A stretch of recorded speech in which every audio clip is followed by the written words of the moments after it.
Jésus naît dans le secret. Pourquoi quand Jésus est né, personne ne le savait. Même Hérode ne savait pas. Même les sacrificateurs ne savaient pas. Il y avait une seule personne qui avait la révélation que le Messie est venu.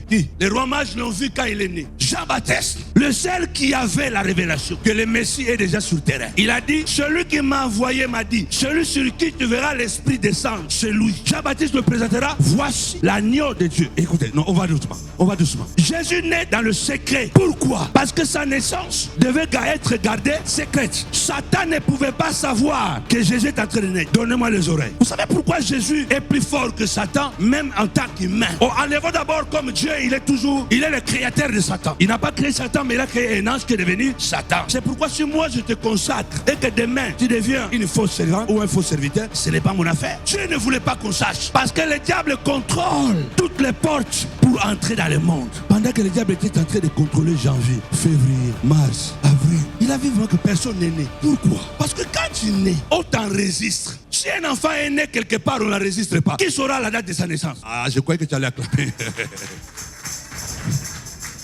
Quand Marie et Joseph ont commis l'erreur d'aller chercher d'accoucher dans un hôpital, Dieu a bloqué les ici. Il a dit que cet enfant ne doit pas être enregistré. Personne ne doit connaître sa date de naissance. Personne ne doit connaître son année de naissance.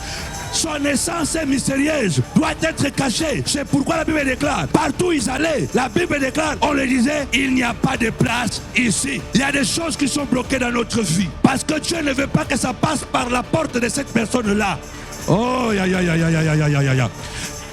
tu insistes, mais la personne ne veut pas te bénir. La personne ne veut pas même t'accueillir. La personne ne t'aime pas. Parce que cette personne, c'est une porte. Et Dieu ne veut pas que ta bénédiction soit enregistrée à travers de cette personne. Parce que si cette bénédiction est enregistrée à travers de cette personne, le monde entier saura. Celui qui aura persévéré jusqu'à la fin verra la gloire.